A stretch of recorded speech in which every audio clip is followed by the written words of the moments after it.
Good morning, everyone. On behalf of the Florida Department of Health in Volusia County, welcome to the Path for Hope Virtual Summit. My name is Helena Gerard, and I will be the facilitator in this session.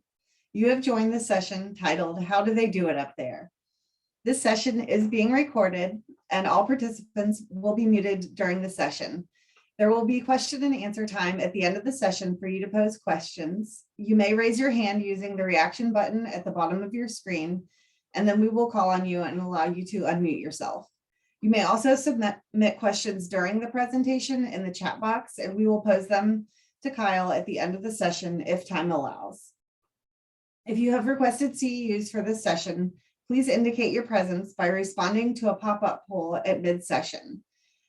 Thank you to the Path for Hope Planning Committee partners, Advent Health, Community Coalition Alliance, One Voice for Volusia, SMA Healthcare, and the Volusia Recovery Alliance. It is my pleasure to introduce your presenter to this session, Dr. Kyle MacDonald. I've had the pleasure of working with him over the last year, and it has been just absolutely wonderful to hop on any call with him. He is a Canadian pediatric and public health physician living in New York City. He graduated from Columbia's Mailman School of Public Health with his MPH in 2019 and leads a CDC NACHO grant funded team at the New York City Department of Health and Mental Hygiene that provides technical assistance to health departments nationwide focused on substance use and the opioid overdose crisis. And Volusia County is one of the lucky recipients of that technical assistance, so we are very grateful. He is also a researcher, writer, strategic advisor to the Alliance for a Healthier Generation, and member of the Mailman Alumni Board. He is passionate about promoting and operationalizing equity, advancing LGBTQ health, and the health of people who use drugs. Welcome, Dr. Kyle MacDonald. Thanks so much, Helena. That was so lovely. And good morning, everyone. I'm super excited to be here. As Helena said, I've had the privilege of working with the awesome team in Volusia County at the health department, and it's definitely a pleasure to be here. And so I'm going to go ahead and start sharing my screen. Okay. All right, and just for a check, Helena, can you give me a thumbs up or say if you can see my slides okay? You're good to go. Awesome, thank you. And so the session is recorded, as was stated, and along with a pop-up poll related to attendance, there's also going to be a few poll questions throughout the session as well, just to give me a little bit more information about the folks in the room. So as Helena said, the title of my presentation is How Do They Do It Up There? A brief overview of drug policy in Canada versus the US. And the title really came because this is often how people would word this question to me of we're talking about different issues in drug policy and treatment and things. And they would ask me, how do they do it up there? So that was really the genesis of this talk. I've expanded on this, but I've previously presented some of this information to the National Physicians Organization, Physicians for a National Health Program. So let's see, there we go. So disclosures, I have no financial disclosure or conflicts of interest with the material in this presentation. So that's pretty easy. And for our agenda today, we're going to go through a few different things, including some background information on the Canadian healthcare system as a brief foundation called Canadian Healthcare 101, some information on drug laws and policy.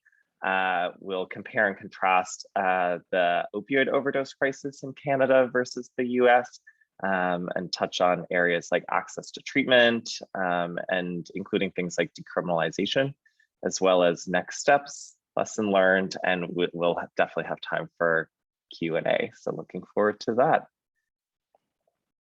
So this session does count for continuing education units or CEUs. And as part of that, I have two objectives for all the folks here. The first is just to gain an increased awareness of Canadian drug policy and how that relates to US drug policy.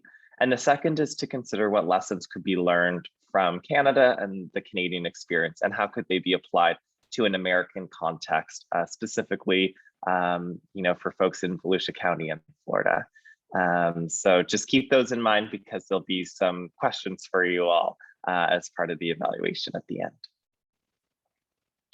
So for Canadian Healthcare 101, we're going to go through some myths and facts first. And, for folks, if you're not aware, the little map in the top right-hand corner is Canada. And I'm originally from the teeny tiny little island on the East Coast called Prince Edward Island, and it is the smallest province. So for some few things, a common myth is that Canada has a national single payer system. But in fact, every province and territory has its own system. So there is not a national system. Each province has its own. And for folks that aren't as familiar, a province is analogous to a state. And territories are also similar to US territories. Another myth is that all healthcare is free in Canada, which is definitely not true.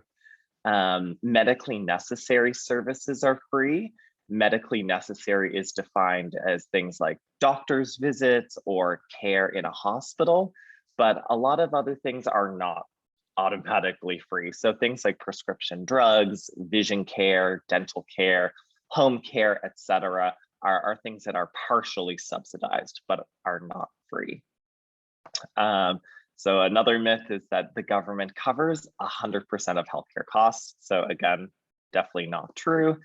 Approximately 70% of healthcare costs in Canada are publicly funded, and 30% are through insurance or out-of-pocket expenses. Which leads to another myth I often hear, is that Canadians don't have private health insurance, or Canadians don't need private health insurance. But in fact, 2/3 of Canadians have some sort of private insurance, usually employer-sponsored plans, which is similar to here. And in Canada, I've always had private insurance as a supplement to my public insurance, but I've never needed to use my private insurance to go see a doctor or to go to the hospital. It helps pay for things like prescriptions and vision care, as I said, but also things like massage therapy. My insurance covers acupuncture or physio, different things like that. Another myth, people will often confuse the Canadian system and the British system, and people will think that doctors in Canada are employees of the government, but that is actually false. Doctors are private consultants who bill the government for their services. So similar how doctors here would bill Medicare and Medicaid and private insurance providers, most Canadian doctors just have one party that they bill, which is their provincial government, because the system is run provincially. So moving right along. So this image in the top right-hand corner is an example Ontario health card. So because each system is based in the province that you live in, residents get a health card for their province, which looks usually kind of like a driver's license. And that's what you would show to access healthcare services for free, like at the doctor's office. So some big differences as well that we'll go through is the role of the federal government and then the role of the provinces and territories. So this is to try and kind of compare for you what would be similar to the role of the federal government and the states in the US. So in Canada, the federal government sets national principles for the healthcare system. So the Canadian healthcare system has 5 core principles. So there that the system is publicly administered, meaning it's non-for-profit, it's comprehensive, it's universal, it's portable, meaning that a resident of one province can get treatment in another province for free without any barriers, and that the system is accessible, which in Canada, part of accessibility includes that there's no user fees to see a doctor. Some other things with the federal government is that they provide financial support to the provinces and territories. So approximately 25 to 30% of the healthcare system funding comes from the federal government, and it's given in block grants. So the federal government doesn't administer the system in a way that the US government is involved with Medicare or Medicaid. It's block grant funding to the provinces. The federal government does deliver healthcare to a few very specific groups, including First Nations people, which are the Indigenous or Aboriginal people in Canada, as well as members of the Canadian Armed Forces, federal inmates and refugees. But for 95+% of the population, they do not receive any healthcare services from the federal government. The federal government does, though, regulate things like drugs and drug prices, medical devices, and things like that. They fund research and they conduct disease surveillance and prevention, similar to things like what the CDC would do. In contrast, the provinces and territories, they actually administer and deliver the vast majority of healthcare services. As well, they cover medically necessary hospital and doctor services without direct charge at the point of care. So like I said, no copays. They negotiate predetermined fee schedules with health professionals. So usually every 5 years or so, the province will negotiate, for example, with the physician association for their province, and they'll come up with an updated fee schedule. So for every procedure and things, they determined how much the doctors can bill for each of those. Similar, I guess, with what would be done with insurance companies here. As well, the provinces provide additional support for certain priority populations, including seniors, children, and low-income folks. And as well, because healthcare is really just administered by the provinces, there's no safety net hospitals or care delivered by municipalities like cities or counties. So in summary, the federal government really, I often think of it that they kind of set the parameters of the system. So they set these national principles, they provide block grant funding, and they help regulate the system, but it's the provinces and the territories that administer and deliver the services, and they pay for it. It's out of their budget.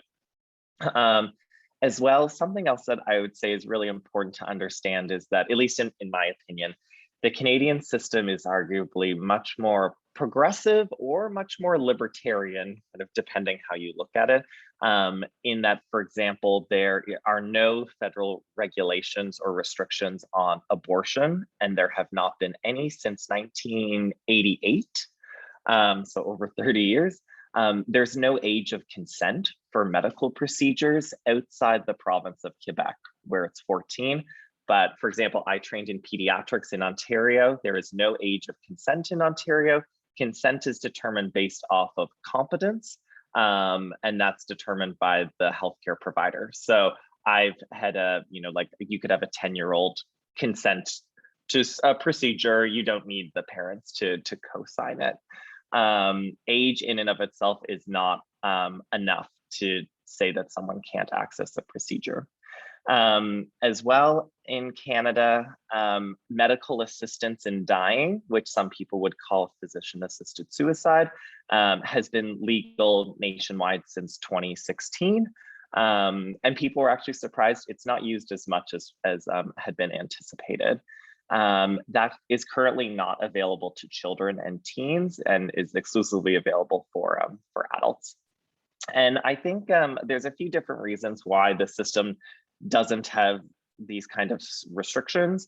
I think part of it is that there's a really strong focus in Canada on individual autonomy for your body and your choice, and respect for that patient healthcare provider decision-making process without the need for federal interference.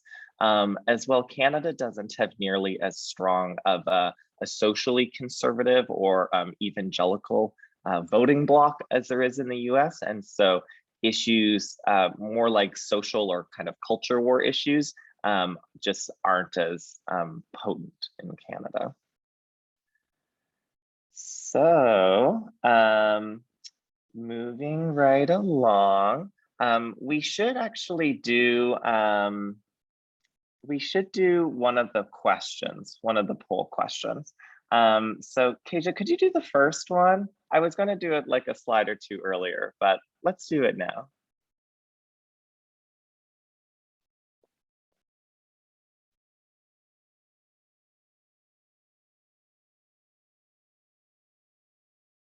And I don't see anything, but I was told that I might not. So has a poll question popped up?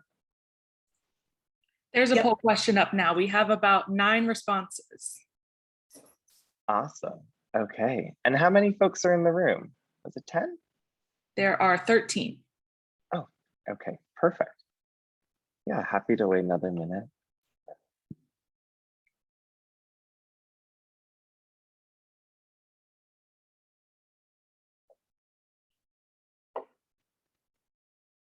All right, that's probably enough time if you want to put up the results. I'm curious. Can you see them? I can't because I'm sharing my screen. Do I need to stop sharing to see it? Maybe, but I can just tell them to you if you want. We have one person that answered very knowledgeable about the Canadian healthcare system and drug policy, 3 people that said somewhat knowledgeable, and 6 that said I know nothing, and that is why I'm here.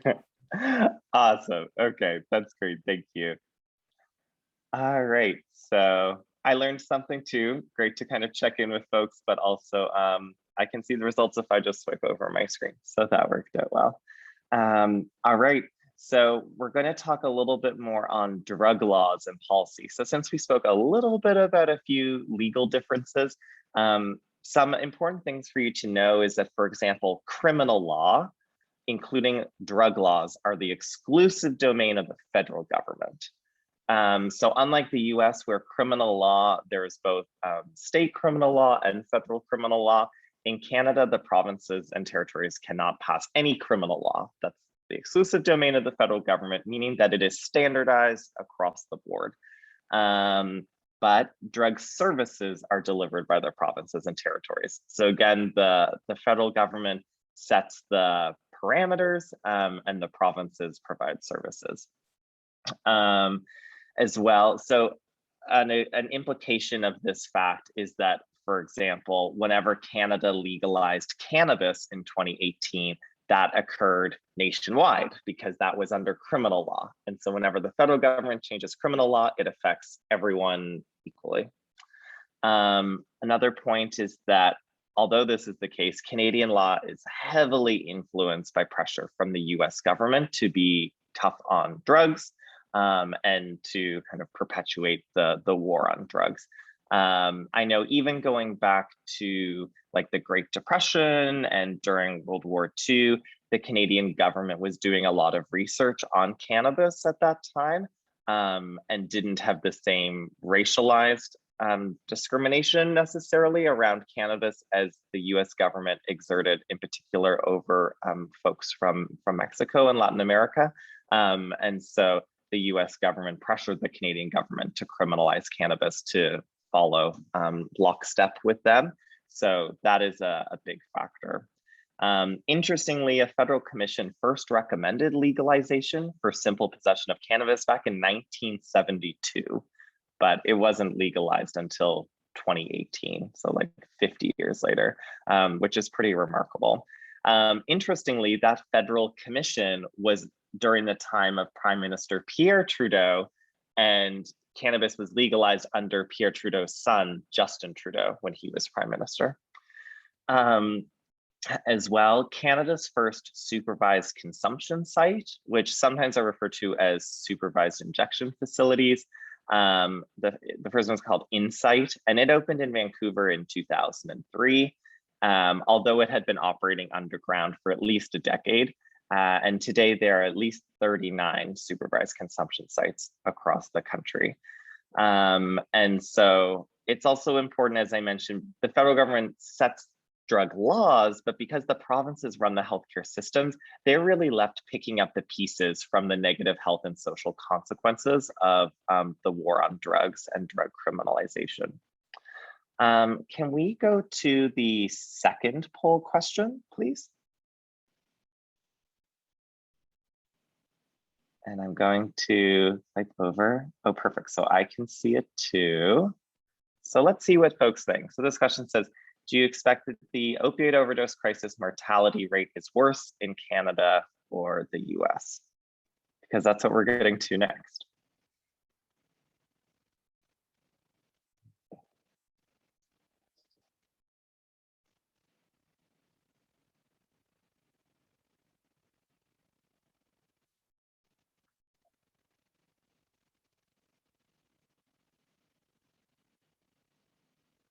All right, Keisha, how are the numbers looking? We've got 10 responses out of 12. That sounds good. Let's see what people think. Wow, okay, unanimous. So 100% of folks believe that the opioid overdose crisis is worse in the US. All right, and can we go to our follow-up third poll? So this one says, do you accept that the opioid overdose crisis mortality rate is worse in the US overall, in Florida, or in Volusia County?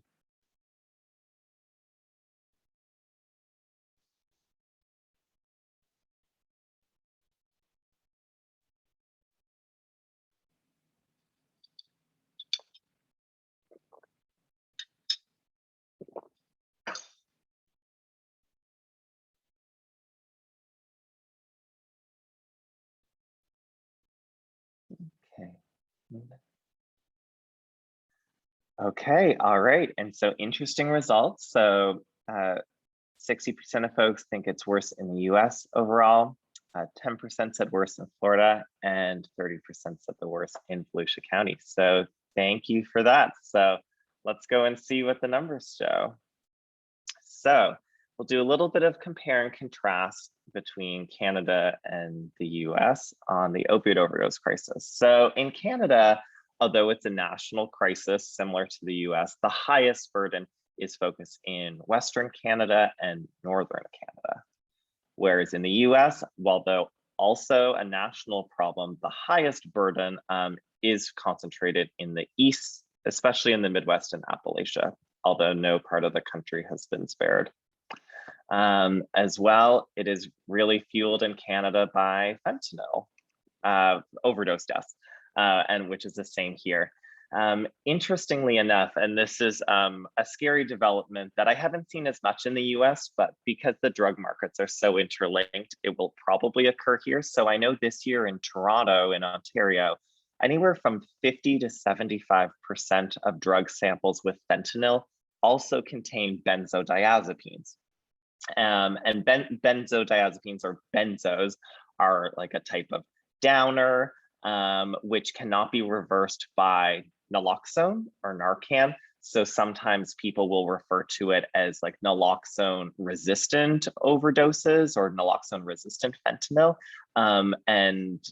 These folks often require hospitalization because the naloxone will reverse the fentanyl, but it can't reverse the benzodiazepines. And if the dose of benzodiazepines is high enough, you actually have to go on a ventilator. So that's a really troubling development that we're seeing in Toronto in particular. As well, so, and my numbers are from 2019 because that was the only year I could find complete numbers for the multiple jurisdictions I compare, and recognize that things have only gotten worse, unfortunately. But so in Canada in 2019, there was just over 3,800 deaths from opioids. In 2019 in the US, it was 49,000.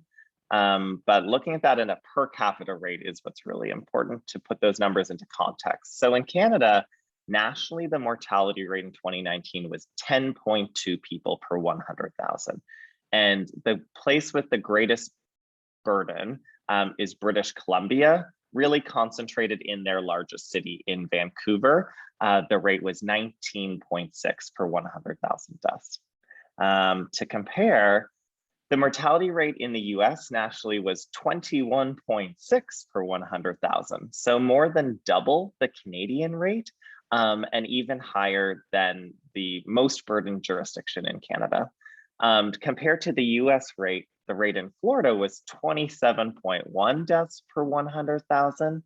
And in Volusia County, it was actually 37 per 100,000.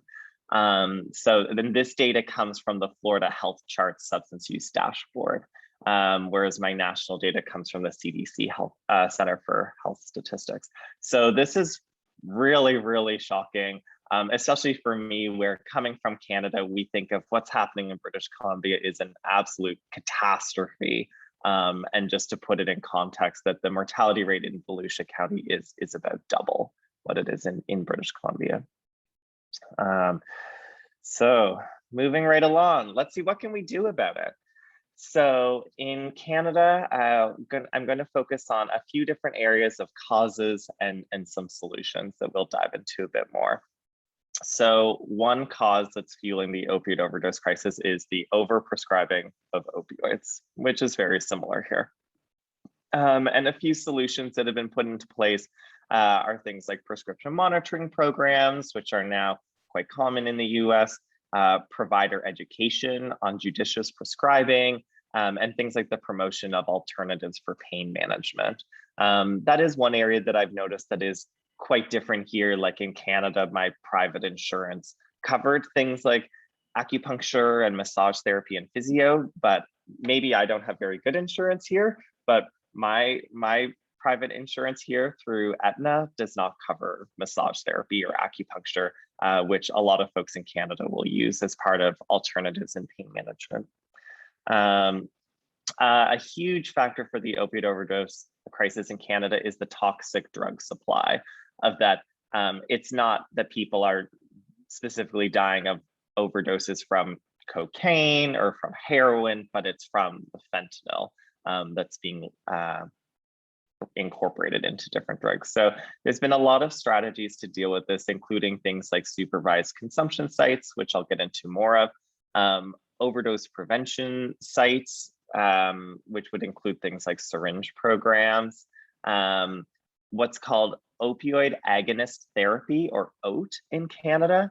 So OAT is the equivalent of like MAT, medication assisted treatment here, or what some people call MOOD, medications for opioid use disorder, MOUD, but in Canada, it's often referred to as OAT.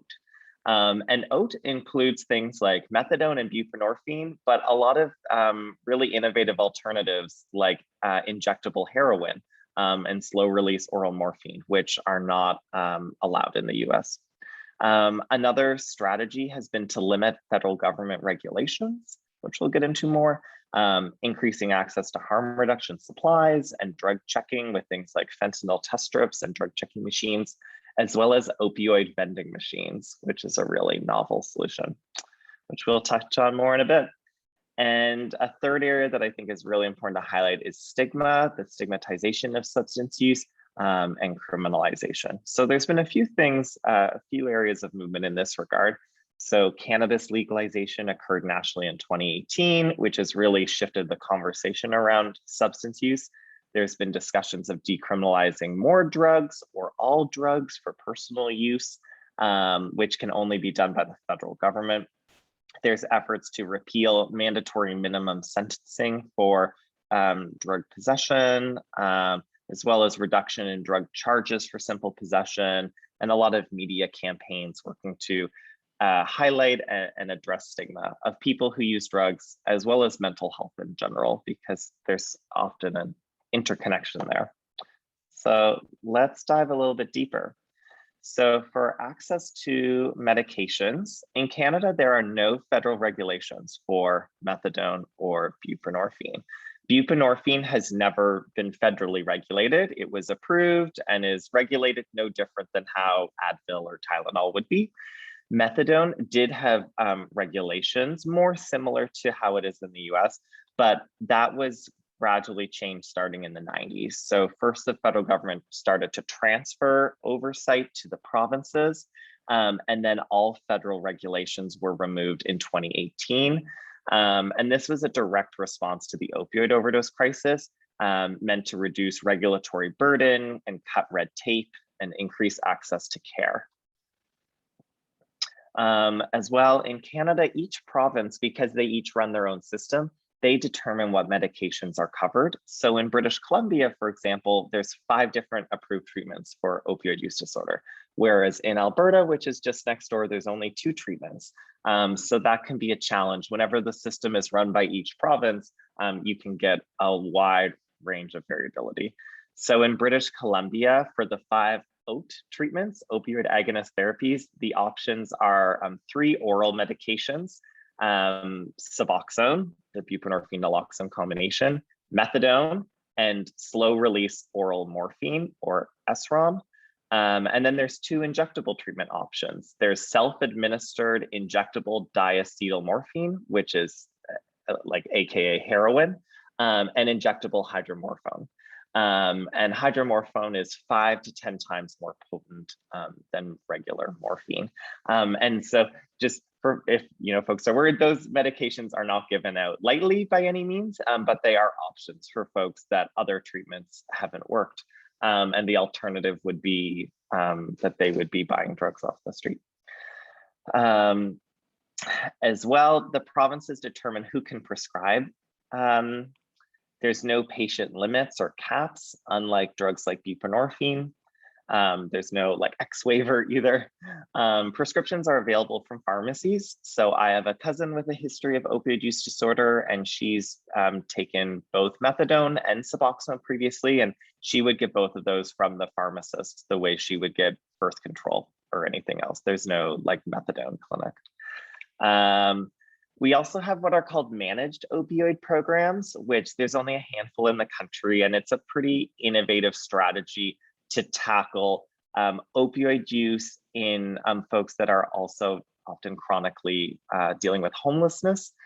So these are residential programs that will shelter folks with chronic OUD, and they can also receive a prescription opioid from a nurse to manage their addiction. There's similar programs in Canada for alcohol called managed alcohol programs.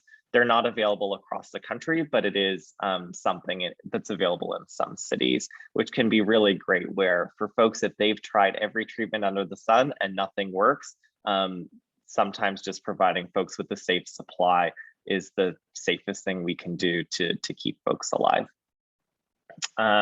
There's also a very new project that is sometimes referred to as opioid vending machines. I have an image of one right here in the top right-hand corner. And this program is called MySafe.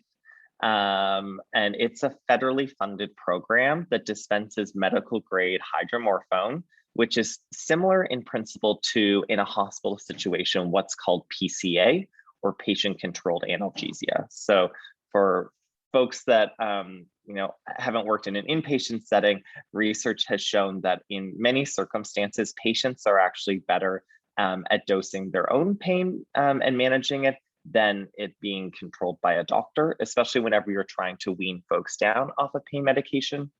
So with this model, this is basically like kind of like an ATM that has doses of hydromorphone in it, and patients would go up to the machine. It uses a Palmer scan, which is an extremely secure form of identification, and it would dispense a dose of hydromorphone specific to that patient.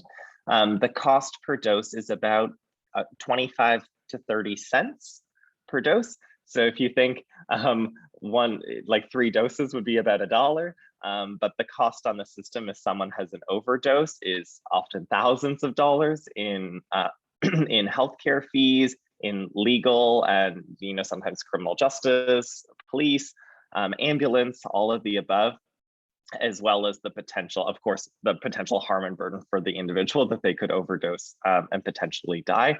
So this is considered a very, very cheap way of providing a safe supply of drugs to folks. Now, these machines, there's very few of them.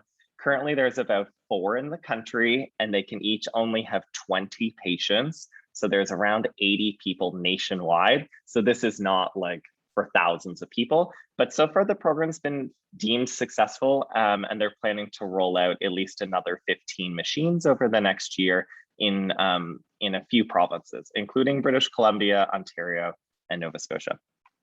So in the US, of course, methadone and buprenorphine are heavily regulated. Buprenorphine is the area I do research in. As well, the only treatment options are methadone, buprenorphine, and naltrexone. Unfortunately, US federal law explicitly prohibits off-label opioid prescribing for opioid use disorder treatment, and this comes from a DEA regulation. So 3 of the 5 treatments in British Columbia, the slow-release oral morphine, the injectable diacetylmorphine, and injectable hydromorphone are all not allowed at this time under DEA regulations. As well, there's often patient caps and strict training requirements for healthcare providers to be able to offer a lot of medications for opioid use disorder here. Methadone distribution is generally restricted to federally licensed overdose treatment programs, or OTPs. So then moving right along, let's talk a little bit about supervised consumption sites. So these are places where folks can use drugs, but they can also go for drug checking, for services, and it's not just for injection, but in Canada, they'll be for inhalation, oral use, and it's a great pathway for folks to get connected to treatment and care. So they've been legal since 2003. There are 39 sites nationally, and they're present in 5 out of 10 provinces, generally the larger provinces. And just for some stats, so from 2017 to 2019, there were 2 million visits from 35,000 unique clients nationwide. There were 15,000 overdoses occurred across the 39 sites, and there were 0 fatalities. 2/3 of the drugs used were opioids, but 1/3 of them were not. And 70,000 referrals were made to treatment during that time. So the average person, is getting at least 2, referrals to different forms of treatment. So some people might be getting multiple referrals and some very few, but every time someone comes in, that's an opportunity for education, for harm reduction, and an opportunity to connect folks to treatment. Of course, these are still illegal. In the US, there have been some that have been operating underground, and some research that has come out of sites, but none has received a federal authorization at this time. Another really cool strategy are what are called harm reduction vending machines. So this is an example of one that I've seen in Ottawa, where I did my pediatrics training and I did a rotation in public health. And so it's pretty straightforward. So in 2017, the city of Ottawa, the capital of Canada, through the health department, they bought 4 used vending machines. Each one cost around $6,000. And they wanted to be able to dispense harm reduction supplies to folks whenever they needed it. So they installed these 4 machines in a few high needs area in the city. And the goal was really to limit the spread of bloodborne infections like HIV and Hep C through the use of shared needles and supplies. And so to access the machines, it just uses a token. And the tokens are free. It would look kind of like what you would get maybe at an arcade. And they're just given out for free by the health department and by harm reduction organizations in the city. So folks, any time of day or night would be able to, go down the street, pop a token in, and get one of 2 kits. So there are safer injection kits and there's safer inhalation kits. So in the safer injection kits, it includes syringes. Usually there's about 3, alcohol swabs, a Steri cup cooker, this like little metal cooker, sterile water, a tourniquet. There's a little sharps container, and there's information about harm reduction services and treatment. Whereas in the safer inhalation kits, there's glass stems, like a glass pipe, screens, which is the filter, push sticks, mouthpieces, and also information about harm reduction. And these supplies are not prohibited or considered drug paraphernalia, although in the US, they often would be. New York City is looking to launch a similar program in 2022. Hopefully we're going to have around 10 what are called public health vending machines. I was reviewing the RFP for it last week, and the city of Seattle has also recently launched similar machines, which is very exciting. So what are some next steps for Canada? So just for comparison, so from 2015 to 2019, drug possession charges for simple possession declined 50% nationally and continue to drop, which is very exciting. The bulk of that came from the legalization of cannabis, was a significant driver of incarceration, unfortunately. And so whenever it was legalized, then that really reduced charges for simple drug possession. As well, many police departments have shifted to focus only on serious drug trade offenses and are unofficially not pursuing simple possession. But decriminalization legislation would help standardize that more. Last year, there was a federal directive issued to all federal prosecutors to avoid prosecuting simple possession, which has just accelerated this decline in charges being levied. So that came from the Director of Public Prosecutions. Her name is Kathleen Russell. And she had said that she instructed prosecutors across the country that they should only levy charges in the most serious of cases and to otherwise ask for alternative measures, such as restorative justice and indigenous approaches to divert simple possession cases away from the criminal justice system. She said, quote, "For example, where the possession relates to a substance use disorder, prosecution should generally be avoided where the offender is enrolled in a drug treatment court program or a course of treatment provided under the supervision of a health provider." In 2020, Vancouver City Council asked the federal government for an exemption to the criminal code provision on simple drug possession.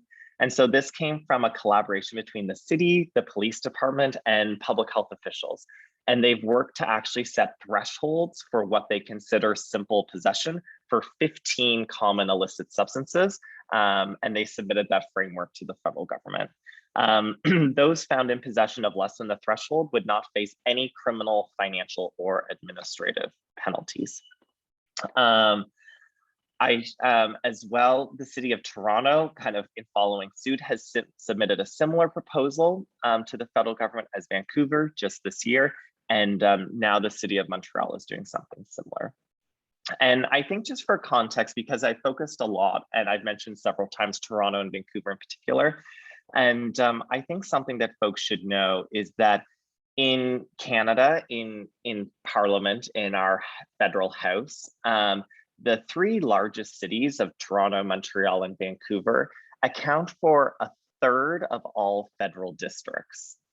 So in comparison, the number of federal congressmen representing New York City, Los Angeles, and Chicago is less than 10%. So if you think about that, the three largest cities in Canada, because they have a third of all basically congressmen, for us, our parliamentarians, there's incredible influence and power from these cities. That's where the bulk of the population lives. And so federal power is really concentrated there. So generally what happens in big cities like Toronto and Vancouver will really heavily influence a federal response because they just have so much influence, at that level. All right, so another movement I wanted to touch on is related to decriminalization of simple possession of all drugs. And there's a wide variety of proponents for this, which is super interesting. So cities like Vancouver, Toronto, Montreal, as well as the Center for Addiction and Mental Health, CAMH, which is Canada's largest mental health teaching hospital in Toronto, as well as the Canadian Association of Chiefs of Police. And in polling, I've seen around 59% of Canadians. Expanding access to a safer supply through programs like MySafe and harm reduction vending machines are all part of this decriminalization process. And I have a picture of a tweet here on the side. This is from Chief Constable Adam Palmer, who's the president of the Canadian Association of Chiefs of Police. So he posted this tweet last year saying, "Today we released our report endorsing the decriminalization for simple possession of illicit drugs." So very plain, cut to the chase. And this is a huge, huge, endorsement to come from the Association of Chiefs of Police nationwide. So something to consider though with this is kind of what does that mean and what would that look like? And kind of I wanted to talk a little bit on how we regulate drugs generally. So I love this quote. I heard it from a podcast just last week. And someone said, many people might think that drugs like heroin, crystal meth, and cocaine are illegal because they are dangerous, but they are actually more dangerous because they are illegal. So this came from Nick Boyce, who's the director of the Ontario Harm Reduction Network. And it's important to keep in mind that one driver of the increasing lethality of street drugs is directly tied to increasing restrictions and enforcement at the border. So as we've seen, as border restrictions have gotten tighter and tighter, cracking down on international drug trade, then that has pushed the incentive for drug traffickers to be able to transport more and more highly potent drugs because they're smaller and they're easier to get across the border. So fentanyl is easier to transport than cocaine, and then carfentanil, which is more concentrated than fentanyl, because it's smaller and more concentrated, it's easier to get across the border than fentanyl would be at this, for a similar potency. So those restrictions continue to incentivize folks to push more and more concentrated substances through, which is pretty scary. As well, I really love this framework. So this framework here on the right-hand side of your screen comes from the Global Commission on Drug Policy, looking at different drugs, different degrees of regulation. And in the framework that they use, there's this spectrum from total prohibition of drugs all the way to unrestricted access. And the y-axis here is social and health harms. So they suggest that the areas with the greatest harms is when there is total prohibition and also a totally unrestricted market, and that the area with the safest level of social and health harms is somewhere in the middle around regulation. So to put that into context, I made this little graphic showing that whenever I think of how drugs are regulated, I really think of it as 4 buckets: criminalization, like cocaine, decriminalization, legalization, and then commercialization. And this has continued to be in flux over time. So of course, cigarettes were heavily commercialized, and then over the last few decades, we've kind of pulled back on that and added more restrictions on where cigarettes can be sold and marketing, because we recognize the disastrous health harms of cigarette smoking and how many folks die. Cannabis was legal and then was totally criminalized and has gradually moved to be decriminalized or legalized in some states. And this kind of continues to be in flux.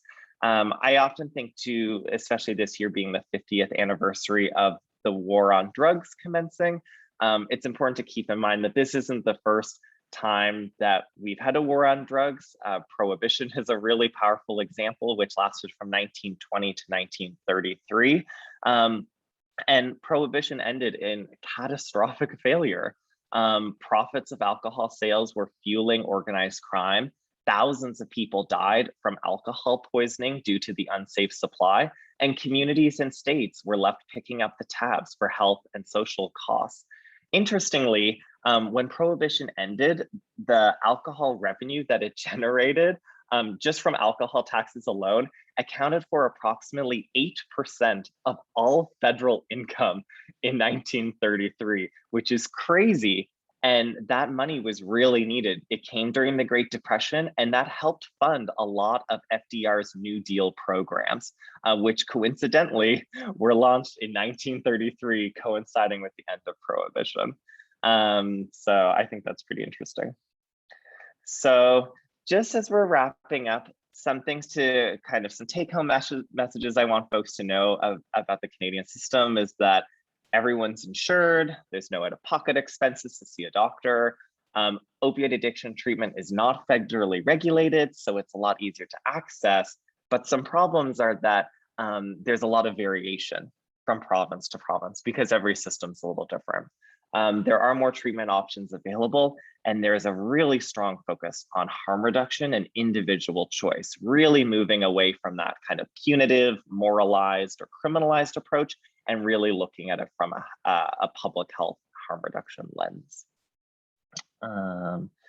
So some lessons learned that I wanted to bring up for folks are a few things. So removing fentanyl test strips and other harm reduction supplies from drug paraphernalia laws would be a really great lesson, and expanding access to those materials and drug checking machines. Encouraging district attorneys and state officials to stop pursuing charges for simple possession. Expanding access to safer supplies like safer injection and inhalation kits using vending machines to reduce the risk of HIV and Hep C transmission. Pilot supervised consumption sites to both reduce the risk of overdose and increase opportunities for engagement and referral to treatment. Consider eliminating federal regulations unique to methadone and buprenorphine in order to expand access and regulate them the same as treatment for other chronic conditions like diabetes, asthma, and depression. This could allow these treatments to be prescribed by all licensed prescribers and be dispensed at local pharmacies, which would greatly expand access, and I also think could reduce stigma.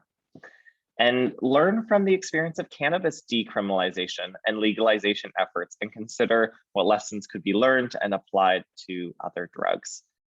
So this is our last content slide. So Kasia, can you pull up the fourth and final poll, please?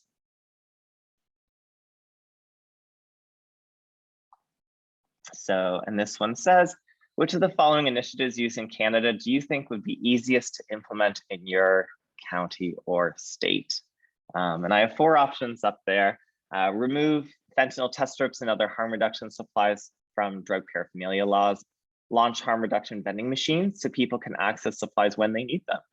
Open supervised consumption sites so people can use drugs in a supervised health setting, or deregulate methadone and buprenorphine. So how are we doing for the numbers, Kasia? We have 6 responses so far out of 14. Okay, so I'll wait another minute.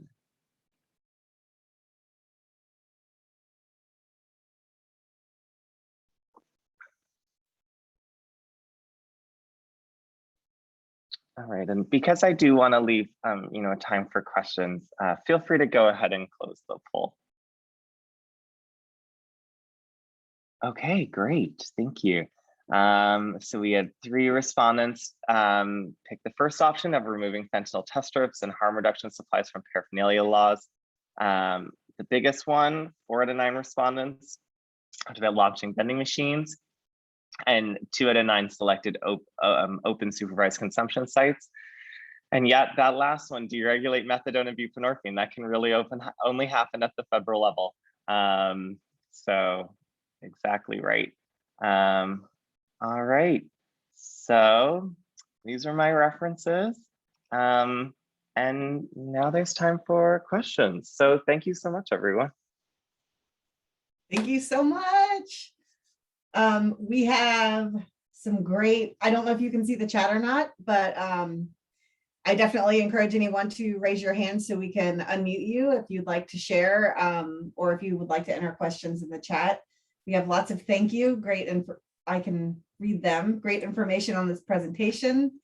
Thank you, Kyle. Thank you so much for your time and sharing this information. Incredible and very informative presentation. Great work. This is so interesting. Thank you so much. I would love to share this webinar with a friend of mine who is a physician in the US and is moving to Toronto in the next year. Will we have access to this recording? Yes, you will. Love to take it back and share it with staff and peers. Great information. Thank you, Kyle. Awesome. Oh, I'm glad people found it interesting. Can we go back to your resource slide, please? Sure, I can do that. Yeah. And this, as Helena said, will all be available for folks. It will be recorded. And I'm also like, if folks reach out to Helena, you can share my email address. If folks want to chat more or have questions. But we do have some time here Yeah, if folks like, you don't have to. But I think we have 5 minutes left. Is that right? Yep, Okay. Whew. Perfect. perfect. I know this is a lot of information, folks, so I totally understand if you're just like, it's a lot to process. But I hope that it's inspiring because there are a lot of innovative solutions that are out there. And some of these are definitely things that can be done in your jurisdiction. It just takes a little bit of advocacy and creative thinking, but it's definitely possible. And that's something I find really inspiring with my work with health departments and getting to work with folks like Helena and the team in Volusia, is that I get to see different strategies and approaches that are going on and share this kind of information with people. And so it's pretty exciting. It's very inspiring. So, all right, well, I don't need to keep folks because I know, there's other sessions going on for the day. So should we wrap things up? We can. Oh, and we have one more. It is inspiring. It gives me hope for change in my community. Absolutely. I definitely agree. Well, I guess if there are any more questions, thank you so much, Kyle, again, for sharing your expertise today. I knew it was going to be awesome. You did not let me down. So thank you so much. Attendees, you can use the link in the chat to complete the evaluation survey for this session. Thank you to Florida State University for managing the summit evaluation. And if you requested CEUs, there is a separate Survey Monkey that you can click on in the chat as well. And you must complete that survey to receive your CEU. Thank you all for attending this session, and please go back to your summit PDF, or you can go to pathforhope.com/summit 2021 and click on the link for your next session. And we will end the meeting. Thanks again, Kyle. Great. Thank you so much for the opportunity, and thanks everyone for joining. Take care. You too. Thanks.